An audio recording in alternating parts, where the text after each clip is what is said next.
Hello, my name is Bob Davies from HTTV, and today we have a special program, and our special guest today is Robert Max. Mr. Max, if I can call you Bob, I know you so well. Certainly can, sure. Bob is a longtime resident of Summit and has recently written a book called The Long March Home. And specifically, Bob was a World War II veteran, and including the Battle of the Bulge, which you fought. You saw some real action. You also had a very unusual experience of being captured by the Nazis and being in a slave labor camp. Bob's book, which we mentioned, is The Long March Home, reflects his survival, which is an extraordinary experience in itself. The book goes into Bob's career as a soldier, how he recovered from the mental and the physical torture that took place during his time of captivity. The information on his book can be found on Amazon.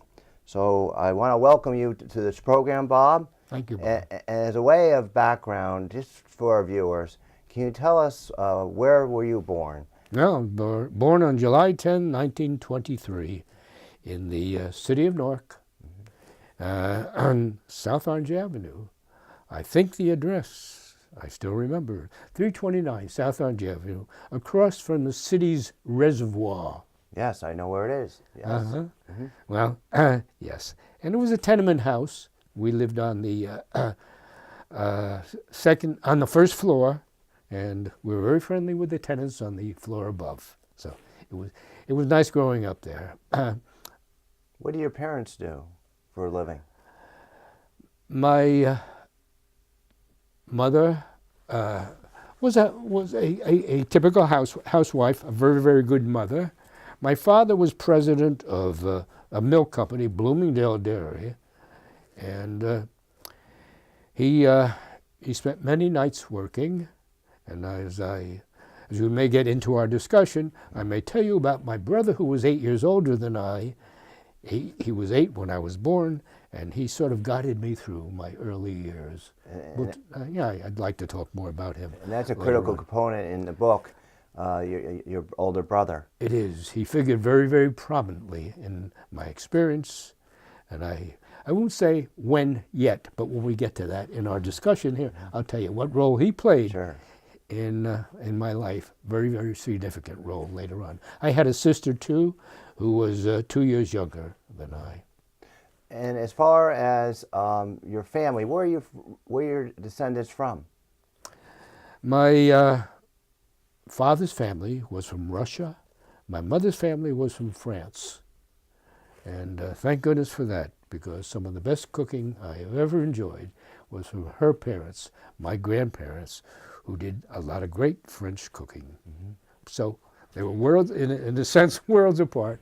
And but I enjoyed hearing about the backgrounds of their early years in those two separate countries.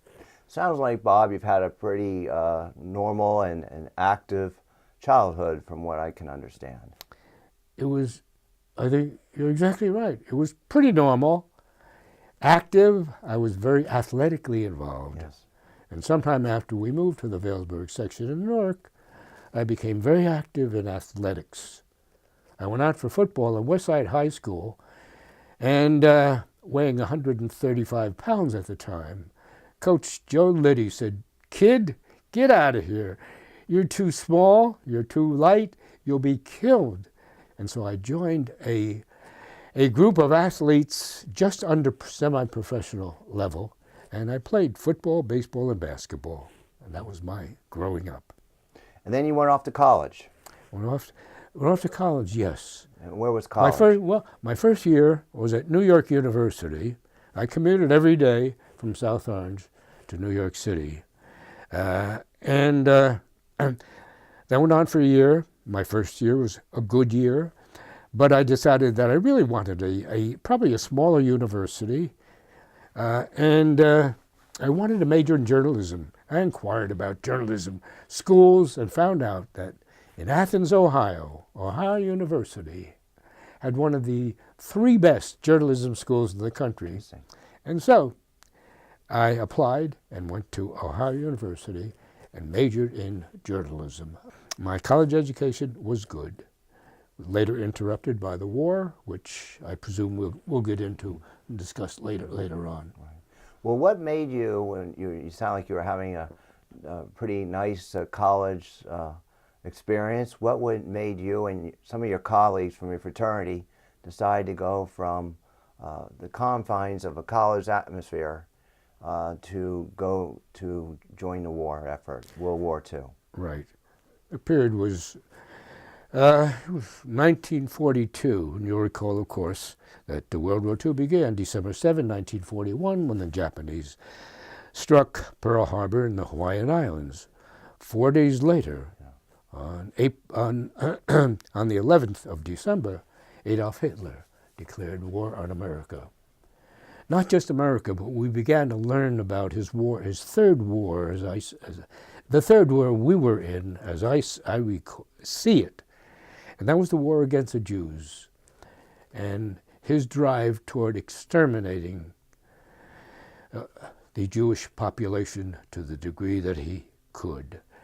So we saw these articles in the paper, and I was in a fraternity house with 20 other young men at the time.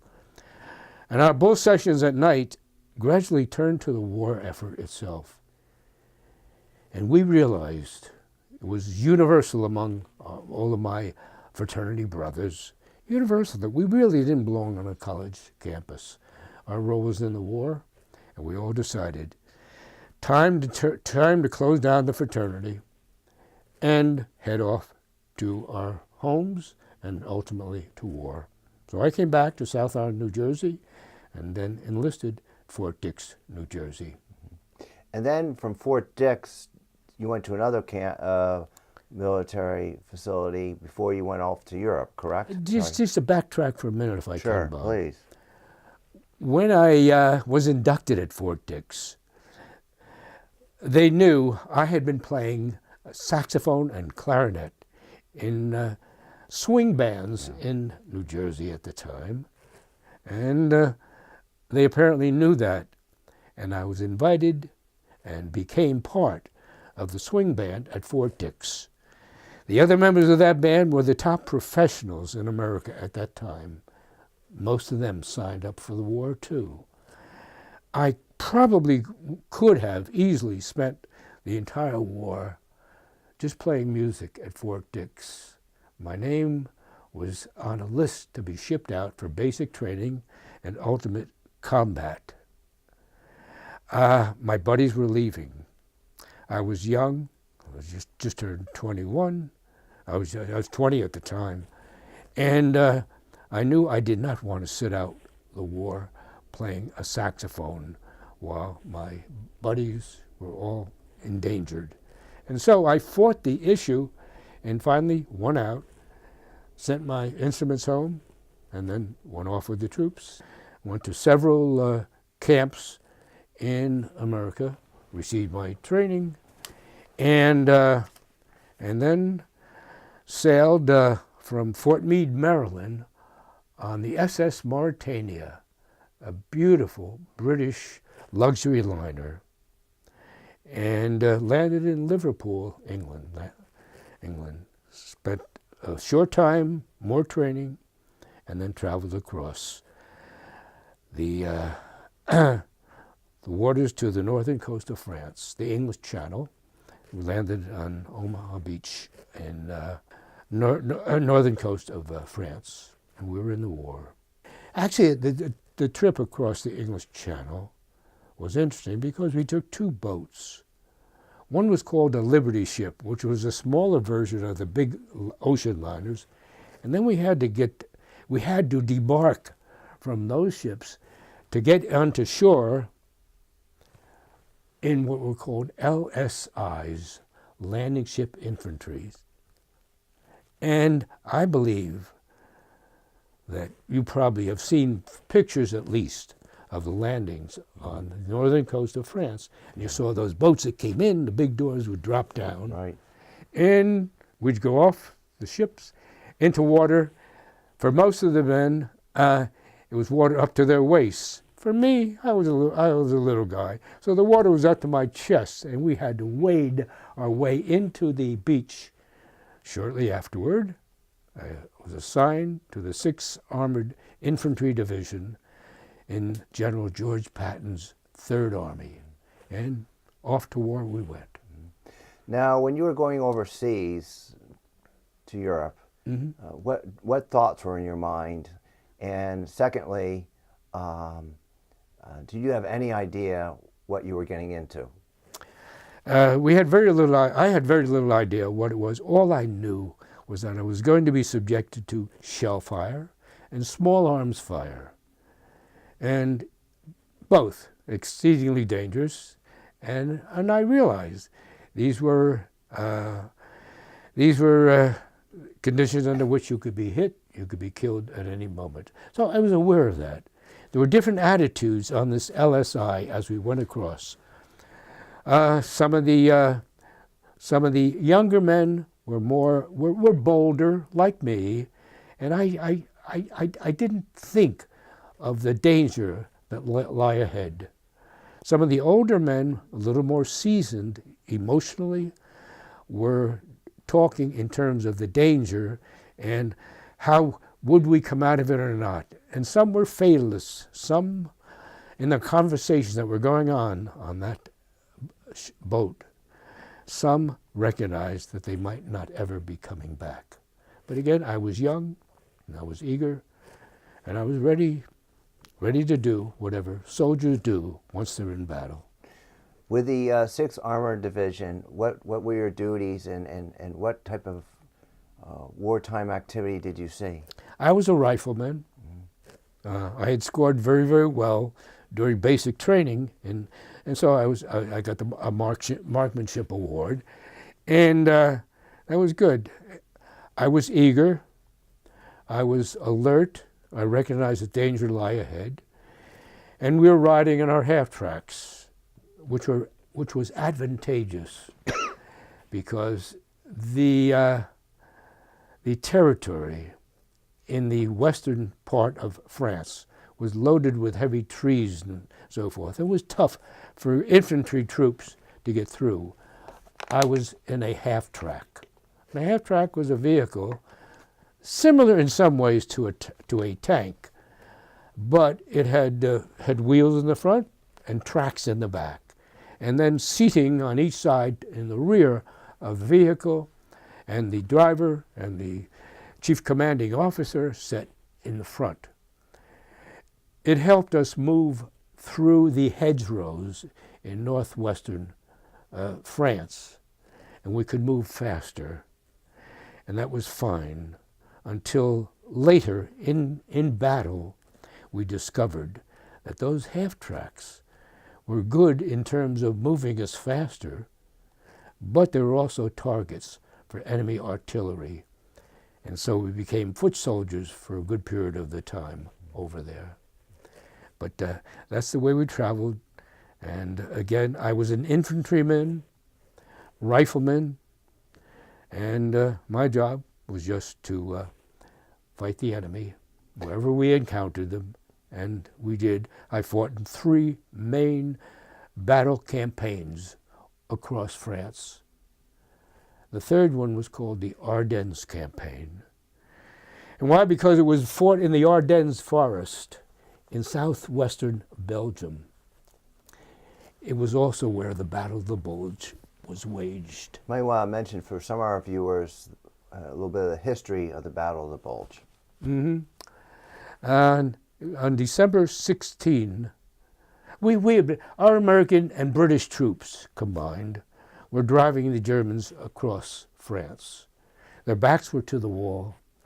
And on December 16, 1944, the Germans struck with unrelenting power, good strategies. Their forces were lined up over a 75-mile range in France, and they had frontline troops, I forget the numbers, and then they had backup troops to support them. Very good strategy. They attacked as I said, on December 16, 1944, and they fought overwhelming. There was great disarray in the American forces. The 106th Infantry Division, the division that I trained with and would have gone overseas with, was decimated. On that first day of the Battle of the Bulge, the 106th Infantry Division lost 75% of its soldiers, either killed, wounded, or captured, or missing in action. And at the end of the day, I was reported missing in action. A telegram was sent to my parents saying that your son, Robert R. Max, I was a PFC at the time, private first class, and they got a telegram, and it said he had been reported missing. If there's further news, we will let you know. There was no further news. Days, weeks went by. They assumed that I had been killed in action. At that time, there was a soldier in another American unit in that area. He was a company clerk, and he had access to a radio. And he saw the list that they put out overseas there of those killed today or missing or whatever. My name was on the list as missing. And that company clerk sent out a message to the other American units in the area, asking that if they see that name again, Robert Max, to let him know. So here was somebody who began a search for me, once reported missing in action. The reality is that I was not missing in action. I had been on the line, on the battle line, for several days, firing at the enemy, probably hitting some, of course. I was ordered to the rear for some rest and some food. On the way back to the rear, I heard a call for volunteers. I was told very early in my military life at Fort Dix that one thing you should remember, kid, one thing you don't do in the Army is volunteer. But something inside moved me, and I went to wherever that voice was. They were seeking a group to reconnoiter the area, meaning to inspect the battle area and define where the troops were, where the British, the Germans, and the American troops were, so that commanders could plan battle strategy. That sounded, again, I was very young at the time, I guess a little adventurous. I saw a Jeep in the distance. I said, maybe, why don't I get hold of that Jeep and we'll go wherever we have to go. There was a key in the Jeep. I hopped in, turned the key on. I waved to some others, 5 others, American GIs, hopped into the Jeep. We took off. I had no idea where we were going, but we headed down the road. Again, we were searching for battle lines so that we could report back what they were. A short time after we took off, we rounded a curve in the road, and there, about 15 yards in front of us, was a cannon pointed directly at our Jeep. The cannon was mounted on a vehicle that looked something like a tank, but it wasn't. I learned later on that it was an 81 millimeter cannon, and if anybody in that vehicle had pulled the trigger, we would not be talking today. I jammed the brakes on, we skidded off the road. The Jeep was inoperable. I still, to this day, 70 some odd years later, I still wonder why in the world nobody ever pulled a trigger on that cannon. Instead, though, from our right, all of a sudden, small arms fire, bullets were whizzing by. We heard the chatter of machine guns. Apparently, we had worked our way into a German battle zone, and the Germans were firing on us. I saw a little shack in the distance. I said, we have to defend ourselves. One of our guys was smart enough to unfasten the machine gun on the Jeep. We took it with us. We headed for that shack. We would defend ourselves there. We didn't know what the enemy forces were at that time. One of our men was hit and killed on the way to the shack. We got to the shack, put the machine gun in the only place it could be, a big bay window, and so the person behind the machine gun was a target, and I just knew he would be hit, and he was hit very soon. And that's when I really got engaged in the war. But anyway, we were at war now with the German forces. And if you want, I will describe a little more of that to you, because now we are in what was later termed the Battle of the Bulge. This was inaugurated by the Germans. They did create a bulge, huge concentration of forces that enabled them to break through and divide the Allied lines. And that's how they overwhelmed us, and that at the first opening stages of that battle.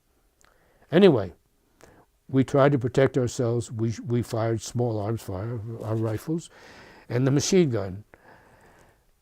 Our machine gunner was hit by a German bullet, and he was killed. Again, instinct, sometimes you wonder why you do things, but the instinct and what they called battle readiness, that you have to be ready. If you're in warfare, you have to be ready to move quickly, instantly. You don't have time to reason. I knew it was not safe to do that. Anyway, I hopped in front of the machine gun and started to fire. I learned later on that it hit, wounded, killed a number of Germans.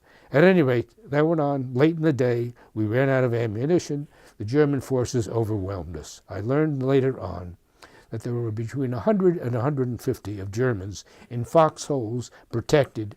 We started out to be six of us, one killed on the way, and two more wounded in that shack. At any rate, we fought that whole day, and then the story does go on, and how I was captured after that. But you may have a when you were captured, how did you talk your way from reading from the book, from not being killed? Because from my understanding from reading your book, anybody who was captured was supposed to be killed on the spot. And you weren't, obviously, because you're here. You're right. The order had been issued by higher command that at this late stage of the war, they were not taking any prisoners. You saw an enemy, you shot and killed him. The Germans, with their 100 to 150 troops, they overwhelmed us in the shack. I'm trying to tell you this quickly. We had two wounded, and three of us were able-bodied. There was a little, in that shack, I could see there was a cover and a lid, and that lid meant that there must have been a basement below. And I developed a very, very simple strategy. What we'll do is try to last out here, and under the cover of darkness, we will come out from the cellar, and we will try to work our way through enemy lines and get back to the Allied lines. Didn't work out that way. There was a tapping on the door. We had the wounded with us, and their moans when the Germans came and invaded that shack. They didn't see any of us there. They thought we just took off and ran. We hadn't. We were in that cellar. I hear a tapping on the door.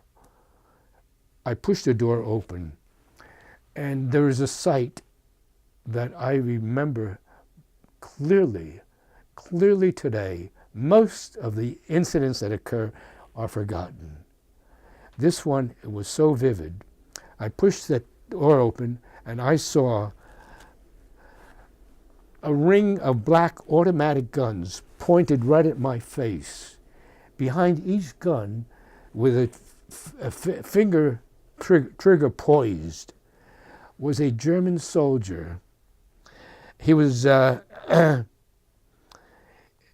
black uniform. For camouflage, they wore white, camouflage against the snow, white hoods and jackets and shirts of some kind. And the black gun against that white shirt was so vivid. It's one reason why I can't forget it. But they were pointed down right at my face. They motioned to come up. And so we came up. And they took the others away. A German sergeant took command of me. He was commander of that small group, and put his rifle barrel on my back, pushed me across the road to where they had been fighting, and I was now his prisoner. But I think it's important to know that you had a family. Yes. Your captor had a family. All right. If I think you've read the book, and I think I know what you're getting at. And if you don't mind, I will tell that story because I think it's possibly the most significant thing that occurred. One of the more unique stories that came out of Battle of the Bulge and World War II. The German sergeant put his rifle barrel on my back, pushed me across the road. At that point, as we got across the road, suddenly Allied artillery started to pour in. It was either British or American, I never found out. Heavy shells, big shells, were hitting the trees. These were the Ardennes forests.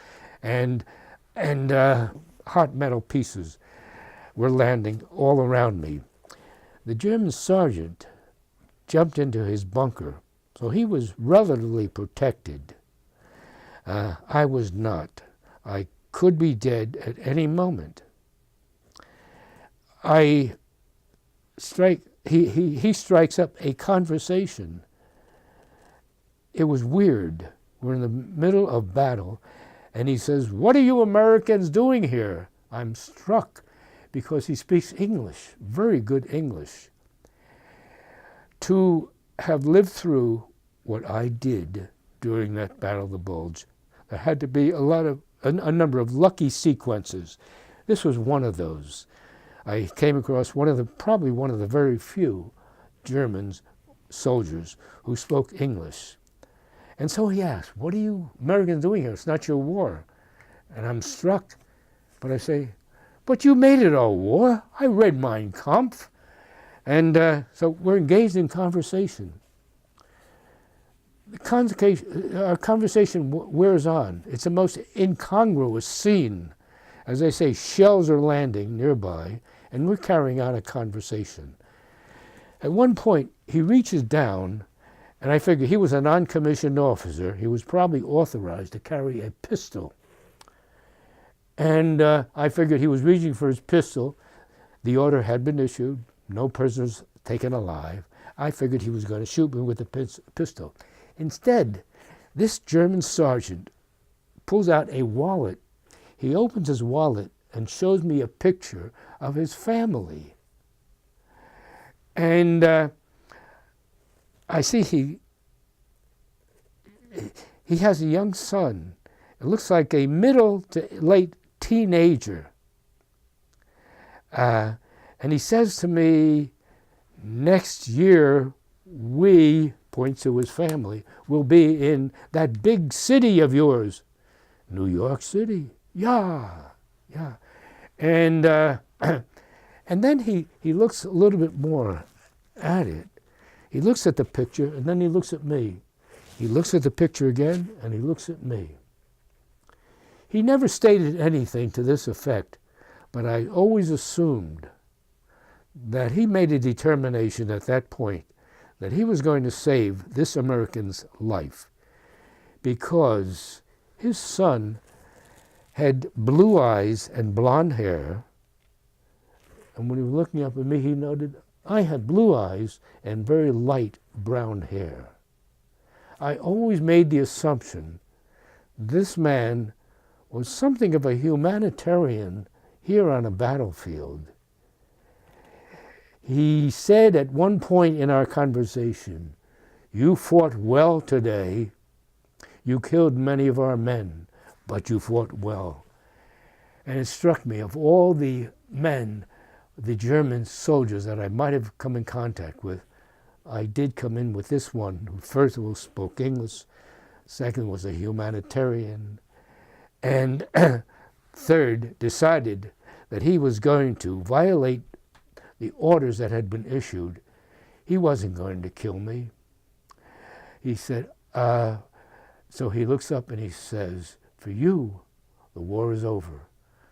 Now, I still think he's going to shoot me if the war is over. He says, no. Then he follows up a little while later and says, "I'm going to send you to a prisoner of war camp."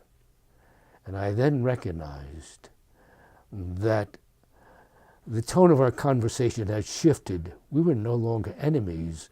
We were almost like allied brothers under the skin, doing the same thing for different causes. He called over 2 guards, and his intention was that I do go to a prisoner of war camp. Those troops did recognize the rules of the Geneva Conventions. And so, by saving my life, what he meant was that had I gone to a prisoner of war camp, I would have had shelter, a bed, heat, food, bathroom facilities. Called over 2 guards, they started to take me away. And suddenly they are stopped by what appeared to be a German officer. Conversation goes on. The 2 guards come back, take me in another direction. The German officer had countered the orders issued by this German sergeant. And now I was going someplace else. Eventually, trudging through heavy snow, we came to an encampment. It was no camp, nothing there, but just a lot of soldiers. I recognized some American uniforms. And then I saw strange uniforms I didn't recognize. I learned later. They were from the Eastern nations in Europe and the Soviets, who had been captured by the Germans. 2 German soldiers came over. They were apparently guards. We were under guard. There were a lot of guards around with guns. And they came over. One of them stripped my overcoat off, and the other one back pulled it off altogether. The front guy took my gloves. So now I was exposed to the elements. I still had no idea what I had gotten into. They started us on a forced march. I didn't know what we were. There was no interrogation. I was not given a name or a number or anything. Just march. Darkness started to descend, and they pointed with their rifles, "Lie down." They wouldn't let us lie next to one another for a little heat. But no, lie down in a straight line. For the next 82, I still had no idea where I was or what I was going to do. For the next 82 out of 90 nights, that is what I did every night. I lie down on snow or ice by the side of the road with no heavy winter garments. Men were beginning to die from exposure and a lack of food. We were getting virtually no food at all. A few scraps of bread that we had to scramble for in the morning, and occasionally a can of water. It was heated. It was supposed to be soup, but there was no taste to it. And that was it. That went on during this whole period. At any rate, I then learned that I had become an American slave laborer for the German army. And that's how I lived for the next several months. Now, you were in a boxcar, you said, for a period of time. You said that was the most harrowing experience of the entire That came a ordeal. little later. So we lie there. As I said, American soldiers were dying. We were, our job as slave laborers were to repair the railroads bombed by American and British planes. And so we were force-marched at night. I should tell you that lying there, I'm not sure if I did mention, but the temperature was 0 degrees during this entire period. I learned later it was the coldest winter on record in Germany. So we were ill-fed, ill-clothed, and in record temperatures. Obviously, men would expire, and many, many did. I was living with death. The only thing that I could call upon, little physically that I could do, and I felt the deterioration, every step became heavier, and I thought about food. I would lie awake at night and envision, almost like a screen in front of me, foods that my mother used to make. And I said, someday I'm going to get out of this, and someday I will be rewarded with all these wonderful foods. Foods that as I lie there, I could see, I could smell, I could taste. When I got back to the hospital, many months later, I asked a nurse for something I could write on, and she brought me what I call now my little brown book. And I was able to lie there at night, no, during the day too, of course, and record the foods that I could remember. I recorded 84 different foods that sustained me emotionally, because once the emotions went, physically the body was deteriorating badly. But if I allowed the emotions to go, I would have nothing to save me. And as I said, some soldiers were dying there. And so I recorded all these, and this is a picture, and this is page 1 of the page of 84 different foods. I should tell you too, as long as I'm holding this, Bob, let me just, you know, when you live through, and I haven't given you all of it yet, but when you live through what I did, you're bound to either die or incur many, many illnesses. I did incur, 26 different wounds, injuries, fevers, many other illnesses.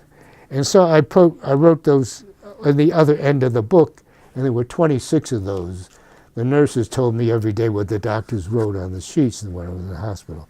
So that's my little brown book, which is like a trophy for me. Our job was to work on the railroad, rebuild the railroads. Few of us knew anything about railroad rebuilding. And all we knew, we were marched at night. We carried heavy tracks on our shoulders. Some died during those things. How much did you weigh at this point? I didn't carry a scale, so I don't know. But I had been losing. I had been losing weight steadily.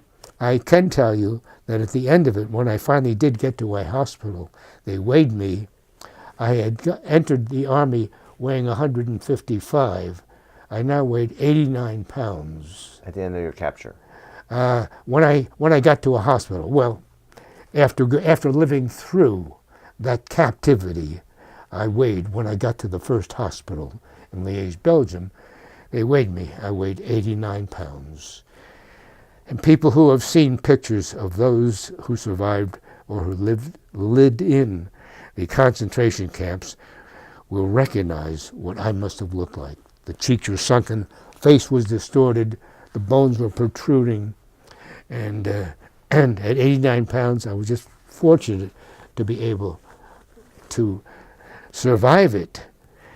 But the work on the railroads required us to do carrying those those one on one end, one on the other end. If you've ever seen railroad tracks, they're pretty heavy. Our soldiers were bony. We had to carry them. Some dropped out along the way. They were either shot or kicked off to the side of the road. We had to then take those tracks, lift the dirt out of the caverns that came from the bombs, and then put dirt back in, and then put the tracks in, hook up the tracks, and so forth. The inspectors were guards themselves. They didn't know an awful lot about railroads. We had some pretty smart guys among our captives. And they knew, first of all, how to put that dirt in there so that it would not sustain a train. You know, it looks like you're really filling in the cavern, and the German officers standing nearby will not shoot you because you're getting the dirt up to the level. But in between, though, some of the men there knew enough how to stack it so that it would submerge as a heavy train came on. Those trains were carrying supplies to the soldiers we were fighting. Any way that we could stop them would be a real big plus. And so some of us did it by just not stacking the dirt right. Others knew how to disguise the railroad tracks. It looks as though they were attached, but they weren't. And so trains would hit, and the rails would split, and the trains would crash. We were joyful. How, under those circumstances, we could be joyful, but there were smiles. We didn't dare show a smile to a German soldier, a guard. He would have shot somebody if they saw us smiling or conversing with one another. And so we sort of snuck it to ourselves a smile, because we're able to sabotage those railroads. And we recognize that even as slave laborers, we were able to do some good for the Allied forces. So that was our job. That went on. You asked a question a moment ago about the boxcars. Yeah, the Allied forces started to drive the Germans back. They had to move us faster. They put us in the boxcars. If you've ever seen a picture or a replica or one of the original boxcars that took Jews and others to the concentration camps, that's what it was, an old cattle car. It had no lights, no windows. It could take 40 human beings seated. They kept pushing the rifle barrels in our backs, pushing us up into the car. And I estimated later on that there were probably somewhere between 75 and 80. There was no sitting room in that car. And where bodies were stacked, when somebody tried to sit down, other bodies came tumbling over. Jeez. The door was closed and the train took off. There was, again, as I mentioned, no light. It was absolutely as dark as could be in there. We had to use our helmets. There were no latrines on there. The air became putrid in those cars. Men were beginning to die. Some from emotion, and some went out of their minds. Some died from sheer malnutrition, or getting not enough food. The few crumbs of bread they threw in the morning, we scrambled for. We know anybody who was able to get a few just threw them in his mouth, and we didn't share. They were about as bad a condition as one might imagine, and still remain alive. So as they say, death prevailed in that battle car. And finally the doors opened one day, and they let us out. They put us into a forced march.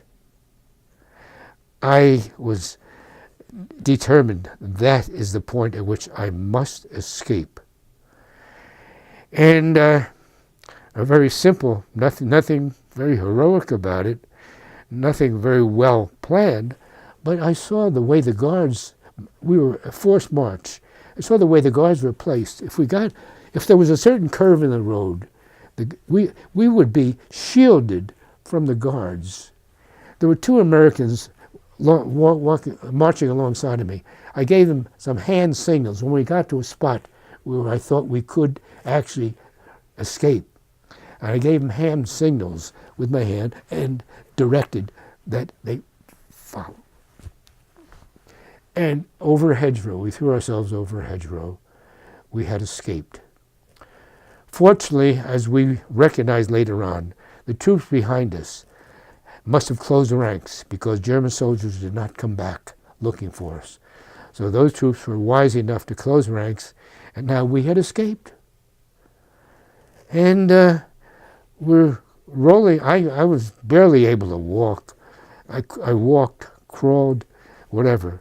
And we're crawling down a slope, as I remember. Do you want to know about shall I tell you about the Yes. escape itself? Mm-hmm. We escaped, and I see before us a lovely little town, beautiful country town, and we're going down a slope. As we get close to it, suddenly I hear the same sounds I heard on a battlefield.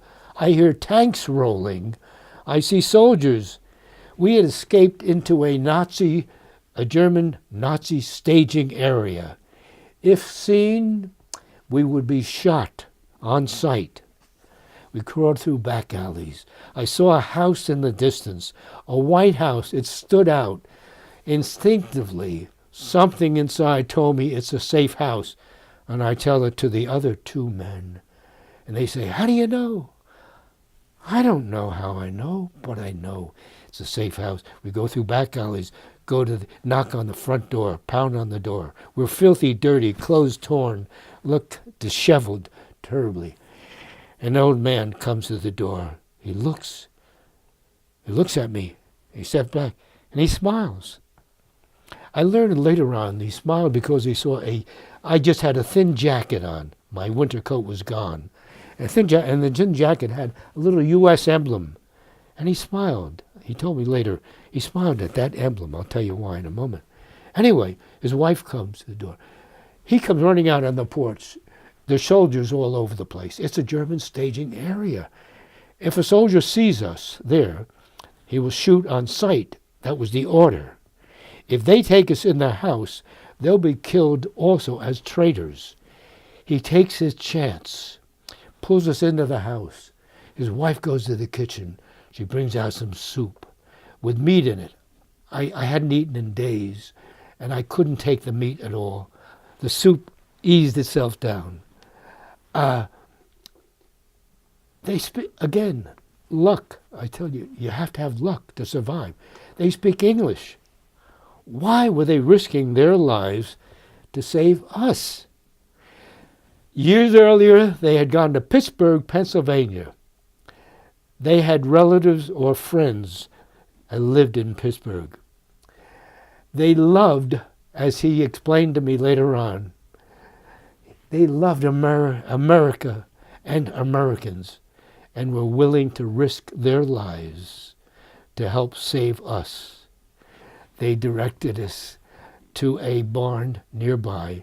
We could hear Allied artillery nearby. We knew we were close. And sure enough, they told us how to get to the barn. We got there. We lay there for, I think, about 3 days. The 3rd Armored Infantry, I was in the 6th Armored Infantry, the 3rd Armored Infantry in George Patton's 3rd Armored Division, Patton's Army, they see us. We're the first Americans they come across. They tried to push food into me. I gagged. I couldn't take any. I was not far from death at that point. I do not remember how I traveled. I was delirious at the time. They took me to a field hospital. They cut off the bottom of our right foot. It had become... Gangrene? Gangrene had set in. And they cut that off. And then bandaged it and so forth. And then I was transported to the First General Hospital in Liège, Belgium, and then to the First General Hospital in Paris, and then flown across a hospital plane to Halloran General Hospital, Staten Island. Now, a very important part that I do not want to leave out. When I got to the First General Hospital in Liège, Belgium, an order was issued and a message went around to all the troops in the area that listing the dead, captured, and I was listed there as alive and hospitalized in Belgium. This man who issued the request to learn if my name appeared on a list again got that message. He sat down, as I learned later, it was midnight. He sat down at midnight and with a typewriter typed out a letter that was sent to my family, my mother and father.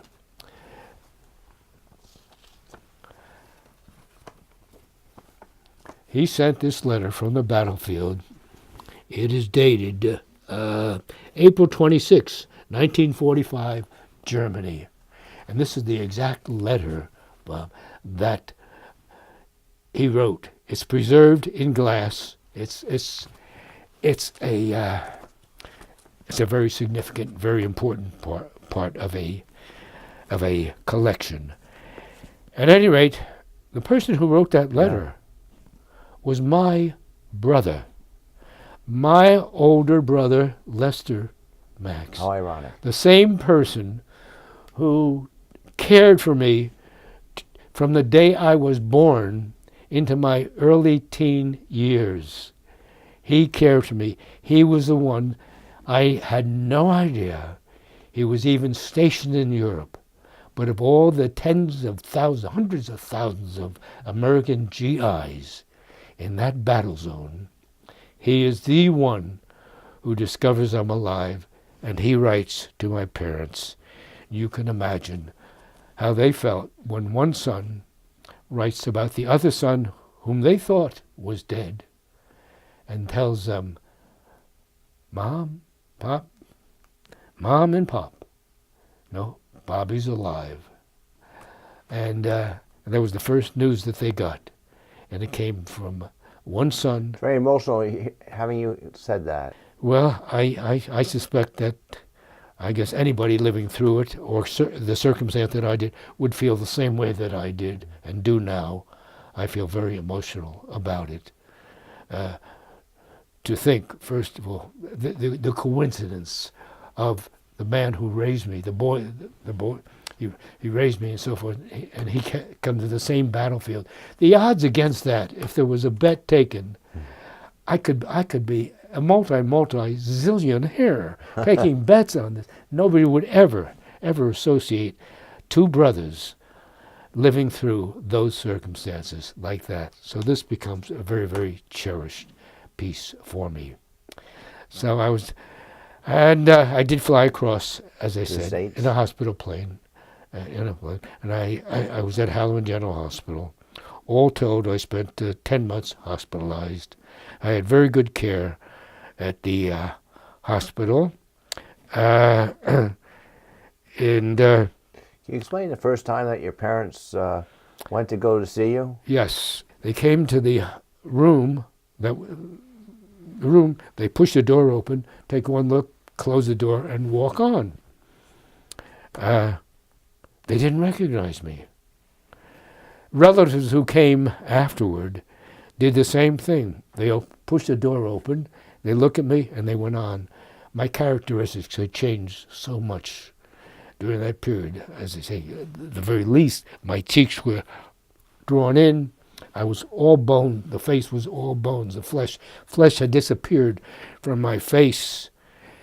My hair was shaved, and nobody recognized me at all. Most of them went back to the desk and said, "What room did you tell us?" It was the wrong room. No, it wasn't. That's him. And that's how they discovered that I was alive, what I looked like, and so forth. When I got back to the States, That's where you met Shirley. yes, since you asked the question, let me tell you very as quickly as I can. Shirley changed my entire life. She was a wonderful person. I had been in the hospital, at Halloran General Hospital. When I was well enough, I was interviewed by Ted Lomax. Ted Lomax was the most listened to radio personality. There was no TV yet. And so he interviews me in Athens, Ohio, southeastern Ohio, at Ohio University, a place called Hillel House. Hillel Foundation is a national, maybe an international organization that helps Jewish students live some elements of their Jewish lives. It orients them to things that are Jewish, makes them feel comfortable and all that. At any rate, at that house on that Saturday, somebody has a radio on, and they hear a guy is being interviewed, and this guy on the interview mentioned something about Ohio University, and all of a sudden, all the students who were there at the time all listen in, and they hear the interview, and they hear the name Robert Max. So when I get back to campus, I'm living in a rooming house before we started the fraternity again, and all of a sudden 3 students approach me, and they say, "Are you Robert Max?" "Yes, I am." "Please come with us." I said, "Why should I come with you? Why? For what? Where are we going?" "We're going to Hillel House." "What is Hillel House? I don't know anything about it." And they take me there, and I said, why am I going to you? "Well, we just had our general meeting, and we elected you president of the organization." "President? I don't know. I don't even know. I can't even spell it." I have no. When you're back to college at this point. We're back at college now. Yes, and they elected me sight unseen. I mentioned that to give each person an understanding of what America was like during that period. Every one of us who returned from World War II, man, woman, Army, Navy, Marines, wherever you served, you were their hero. And that's the way people regarded us coming back from that war. How unlike it was from future wars. At any rate, I was their hero, and somebody nominated me and said, "He's a good bet. Let's make him our president." And they did. And I get to the house. And that's where I meet this nice young lady. Her name is Shirley. I say, "Shirley, I see all these papers. I don't know anything about Hillel. I've never led an organization. And now I see you elected me president. Will you help me? Will you help me, Shirley?" And in the benign, you see pictures of her. There's Shirley. That's pretty much what she looked like at that point. And Shirley nods her head. Of course. And not long after that, we elect her. We become engaged.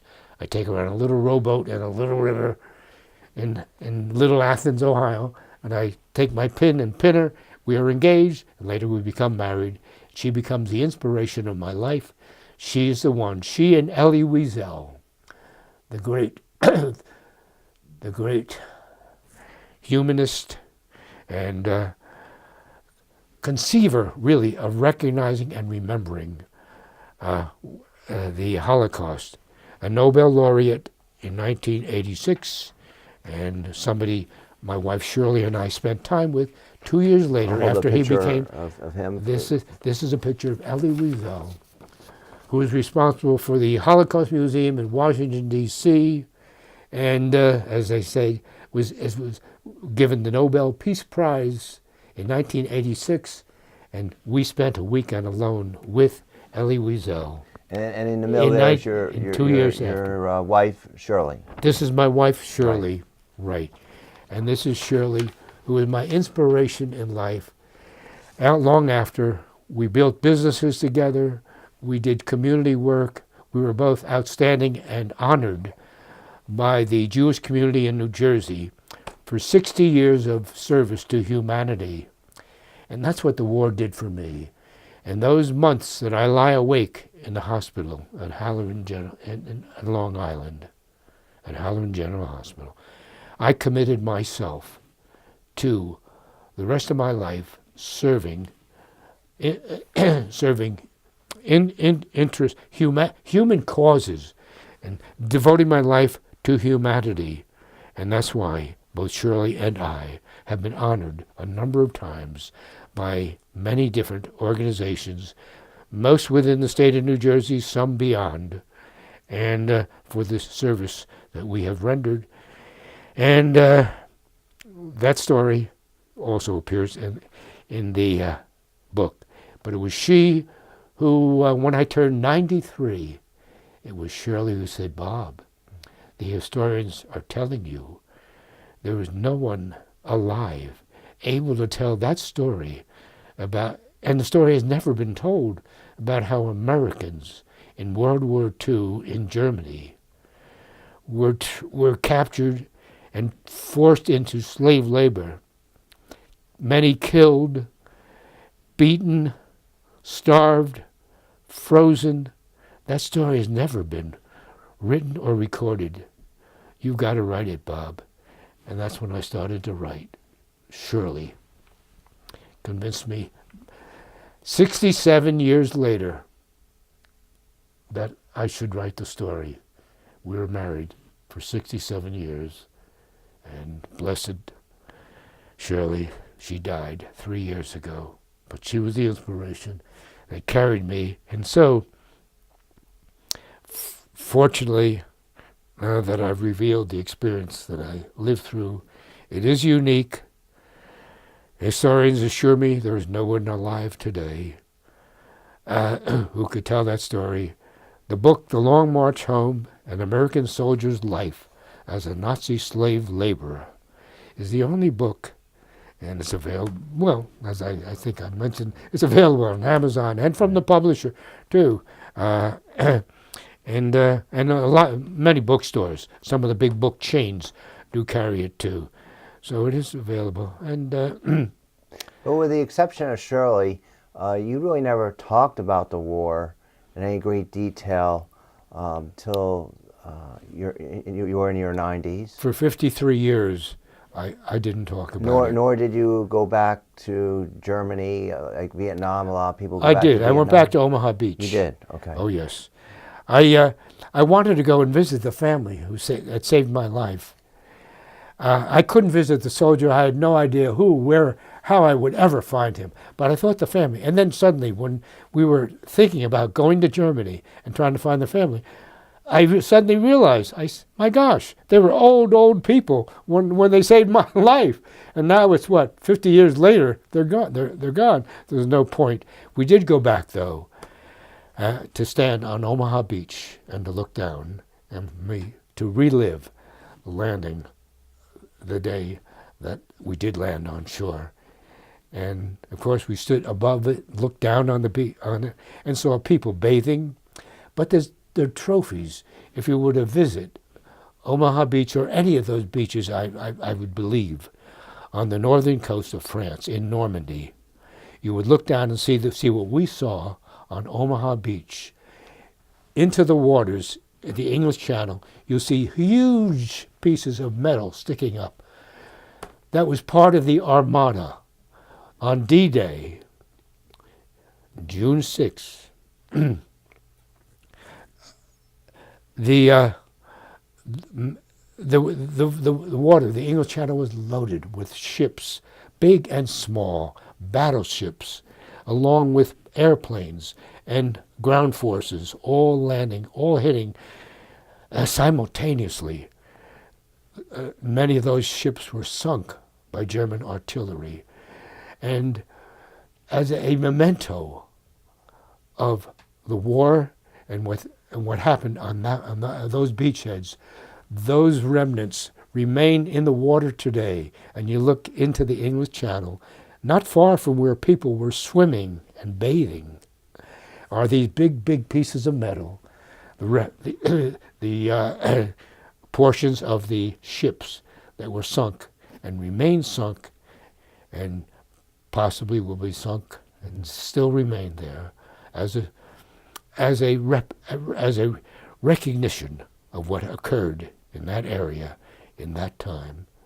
And that's, for me, it was Omaha Beach. And yes, I remember that very, very well. How do you make peace, Bob, with the fact that all you went through, the time of your life that you lost, and people are become either better or bitter, or bitter or better? A good question. I can answer it best by referring to a discussion I had, about 2 weeks ago. I spoke at Eastside High School in Newark. Invariably, when I speak to students, and that is my mission in life now, I speak to as many students as possible. I go from school to school, and large audiences too. But this student came up afterward. He waited till everyone was gone, and he said, "I have a question for you, Mr. Max." He said, "Are you sorry you had to go through what you went through?" He had just listened to a rendition of what I just told you, and that was what slave labor was like, and what combat was like and all that. And he said, "Are you sorry?" I said, "That's a very strange question." My normal reaction, or the normal reaction I would think that almost anybody would say, would be, "Of course I'm sorry. It was the worst experience of my life." But I didn't give him that answer. Instead, what I said, "No, I'm not sorry." Was it unpleasant? Of course it was. But had I not gone through that experience, I would not have been able to relate to you the story that I did today. And it has become a significant part of my life these last 40, 50 years. It has become my mission, and it enables me to speak to you, to your fellow students, to people like you, so that you will remember generations into the future that what happened during that period, and so that you will, among many others, recognize it when it is coming. We didn't know that in 1932 or 30, when Adolf Hitler became the chancellor, 32 and 33, in Germany.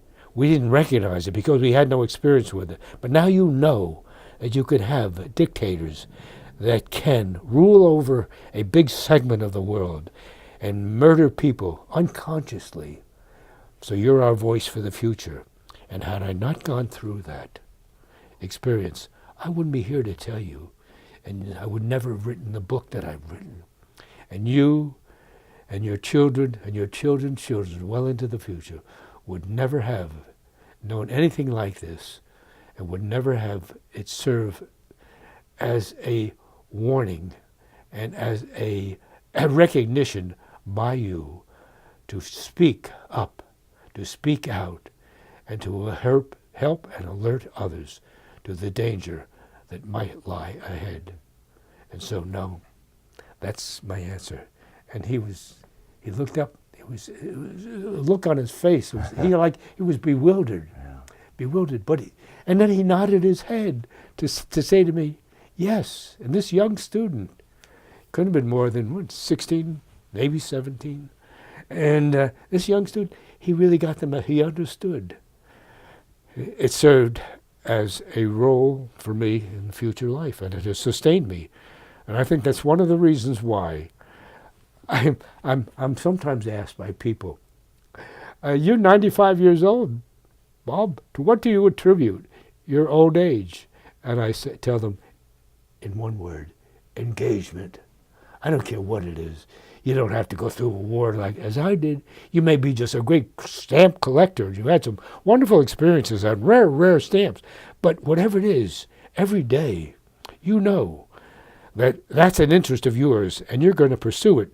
Maybe not every single day, but a number of times during the week, you're going to go to that. And that's your charge. That's your interest in life. And it keeps you going. And what I'm doing now here today and talking with you, that's what keeps me going. And so I recommend, very simply, to be engaged with something.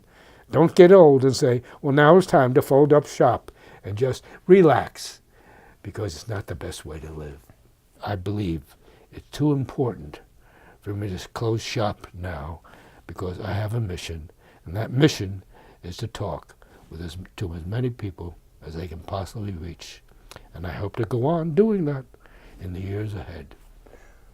Well said, Bob, at the end. And we want to thank you for your time today. Gracious that you've been with your time to meet with us to discuss your history, which is a very, very interesting and very complicated story, specifically with the war. And I want to thank you, Bob, too, for giving me the opportunity to talk further to people and to continue to carry out my mission. So thank you very much, Bob. And we thank you. We thank you so much for all your service, not only in the war, but to our community and to humanity as a whole. You're a real inspiration, and if there was any word that I could describe you, is you're resilient. You're a very resilient man.